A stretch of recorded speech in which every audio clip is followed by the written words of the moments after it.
Shalom saudaraku, kembali lagi bersama saya Yohanes Talan di channel ini. Terima kasih sudah setia menonton terus di channel ini.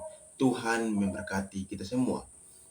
Dukung channel ini dengan cara subscribe, like, dan komen, dan bagikan sebanyak-banyaknya sehingga channel ini berkembang. Saudara yang terkasih dalam nama Tuhan Yesus Kristus, ada satu cuplikan video dari tim Cakro TV, dan di sana menarik ya. Mereka membahas tentang Islam.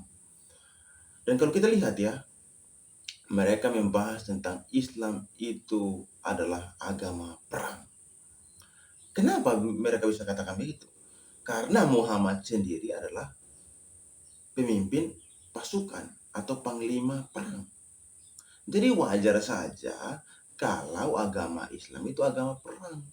Dan sampai sekarang pun penyebaran Islam itu dengan kekerasan. Namun sebelum itu, mari kita lihat cuplikan video dari tim Cakro TV. Mari kita lihat videonya. Kali ini saya ingin bertanya pada Anda atau minta pendapat Anda, minta penjelasan Anda tentang Nabi Muhammad atau Islam itself sebagai pemuka agama atau sebuah agama yang kesannya mempromosikan perang. Ya, jadi gini, seringkali dalam perdebatan orang mengatakan bahwa bagaimana mungkin Anda mengatakan Islam itu adalah sebuah agama yang damai? Karena pada faktanya, ya, Nabi Muhammad sendiri adalah panglima perang, berperang berulang kali. Bahkan ada sebuah catatan yang mengatakan dia memimpin pasukan Islam itu sampai mungkin 27-28 kali, ya, walaupun perang yang besar itu 7-8 kali. Dan kemudian dia juga membunuh. Dia berperang dalam artian fisik, ya, bukan berperang ide, bukan berperang gagasan, tapi berperang secara betul-betul fisik perang, ya.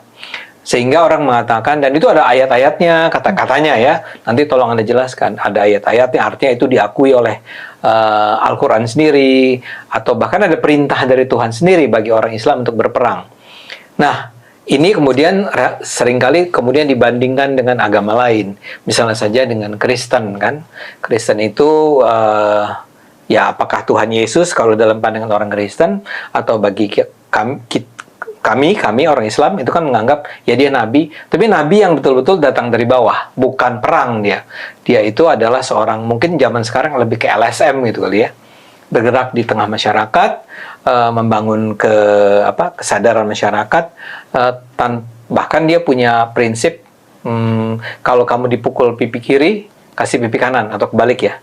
Kalau kamu dipukul pipi kanan, kasih pipi kiri. Ini kan jadi kayak beda banget sama Islam. Nah, yang kita ingin bicarakan di sini Islamnya dulu nih. Apa pendapatmu atau penjelasanmu tentang Islam sebagai sebuah agama perang atau Nabi Muhammad sebagai panglima perang ini?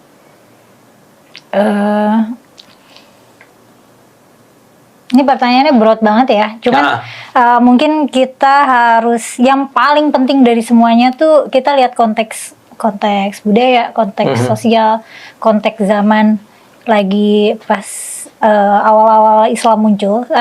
Ketika aku bilang awal Islam muncul itu berarti ketika Nabi menyebarkannya ya. Gitu. Itu ketika Nabi Muhammad yang menyebarkannya, kan soalnya nanti ada yang argumen Islam itu udah dari Nabi Adam gitu, nanti ada yang komentar gitu. Kita nggak masuk yang itu. Ya, ketika aku bilang awal Islam itu berarti ketika awal Nabi menyebarkan Islam. Nah, konteks zamannya beda. Ketika lagi zaman Nabi, yang namanya perang suku itu biasa. Perang suku ya? Perang suku itu biasa, karena kehidupan mereka tuh memang sangat tribal. Jadi ketika apa itu tribal? Suku, sangat kesuku-sukuan. Kan belum ada negara, belum ada pemimpin negara. Ini abad ke-7 ya kira-kira. Betul. Jadi masyarakat tuh masih hidup berkelompok dalam satu suku.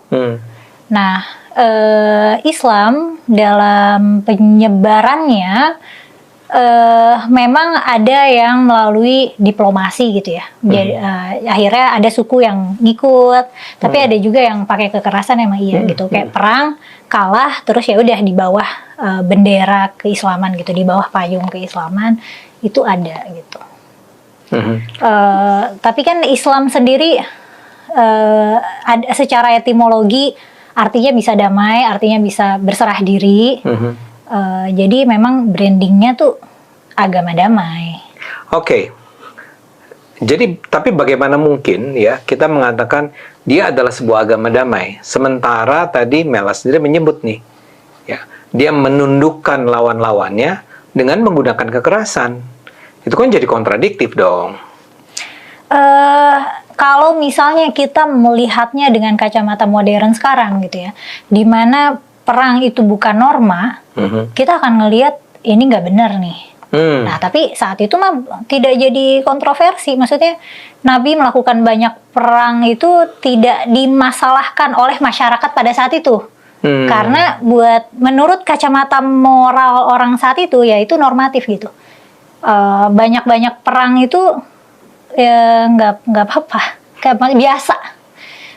Dan kalaupun misalnya bukan Islam perang untuk supaya powerful dan dominan, bangsa-bangsa lain, maksudnya suku-suku lain juga berperang gitu.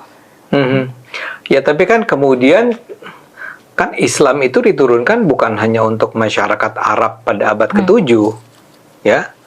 Ajaran-ajaran Islam itu kan sampai sekarang disebarkan pada abad 21. Sementara kita tidak lagi menjadi orang-orang yang percaya bahwa itu adalah sebuah hal yang normal. Perang itu nggak normal. Iya. Itu makanya jadinya penyebaran Islam yang versi modern sekarang itu sudah dimodernisasi. Kalau penyebaran Islam zaman Nabi masih ada kebutuhan agresi karena Islam itu kan budaya baru ya. Budaya baru. Maksudnya melawan apa?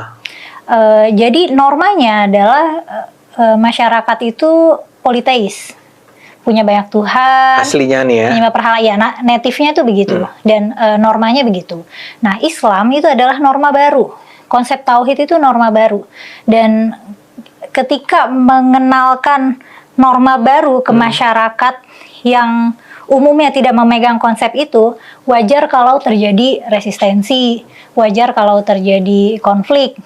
Nah, karena punya kebutuhan untuk mempertahankan identitas Islam, dan punya kebutuhan untuk meluaskan, ya jadinya konflik itu semacam tidak terhindar ya di situ. Gitu. Oke, taruhlah konflik tidak terhindar. Tapi kita gunakan contoh Yesus, Nabi Isa, ya. Nabi Isa itu memilih untuk ya nggak usah perang lah, kita sebarkan dengan nilai kasih. Ya, orang diharapkan untuk secara perlahan itu akan menerima ajaran-ajaran dari Tuhan dengan cara yang damai, yang halus, yang smooth.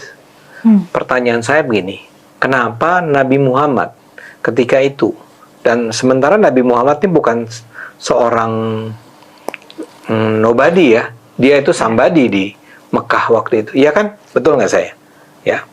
Kenapa dia tidak menyebarkan itu dengan gagasan aja, dengan ngajak bicara, ngajak dialog, gitu ya?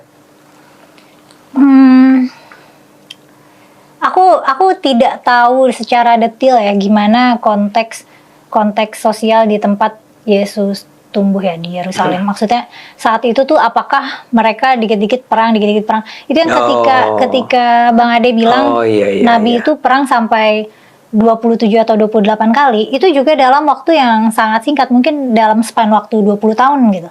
Hanya dalam 20 tahun? Iya, jadi tiap tahun perang, ada yang setahun 2 kali gitu.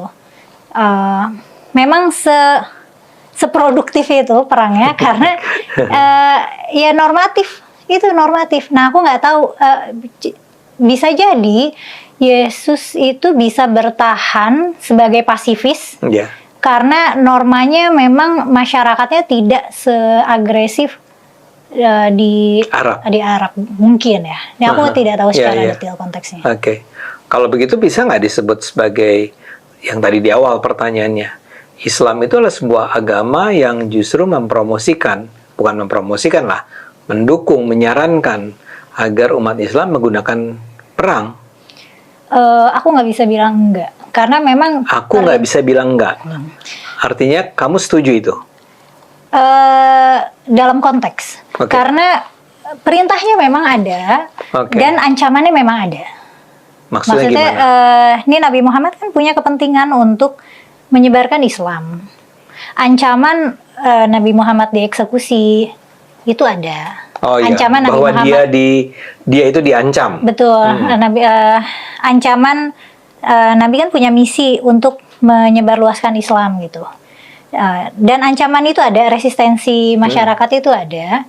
Jadinya mungkin dari ancaman itu Nabi Muhammad jadi punya urgensi untuk memperbesar kekuatan, memperbesar kekayaan, memperbesar wilayah, memperbesar pengaruh karena membawa misi itu gitu.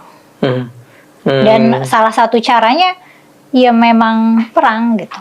Dan saat itu maksudnya saat itu wahyu melegitimasi perang gitu. Demikian video yang tadi kita tonton. Saya simpulkan bahwa Nabi kok menjadi panglima perang. Seorang Nabi kok menjadi panglima perang. Padahal kita tahu bersama bahwa Nabi itu adalah orang yang dipercayakan oleh Tuhan untuk menyampaikan pesan kepada masyarakat. Artinya dia penyambung lidah. Tuhan menyampaikan pesan kepada dia, baru dialah menyampaikan pesan itu kepada masyarakat pada umumnya. Nah, tetapi Nabi ini kok bisa menjadi panglima perang? Ini perlu menjadi pertanyaan besar, sekali lagi, menjadi pertanyaan besar kenabian Muhammad sendiri. Apakah benar Muhammad itu diutus oleh Tuhan untuk menyampaikan pesan kepada masyarakat pada umumnya, atau dia adalah panglima perang yang menjadi provokasi untuk memimpin perang pada waktu itu? Bagi saya, kita perlu mempertanyakan kenabian Muhammad, karena penyebaran Islam pun sampai sekarang pun lewat perang. Indonesia terjadi waktu di Ambon, Poso, terakhir kemarin waktu ada orang Islam rakit bom di kota wisata Batu untuk membom gereja. Bayangkan, bom gereja, oknum dari Islam, bagi saya tidak mungkin. Karena dari ajarannya saja, di Al-Quran saja mencatat bahwa perang. Terus apa yang mau dibuktikan lagi? Berarti kenyataannya adalah Islam itu adalah agama perang. Sekali lagi, Islam itu adalah agama perang. Salam waras. Tuhan memberkati kita semua. Thank you for the happiest year of my life.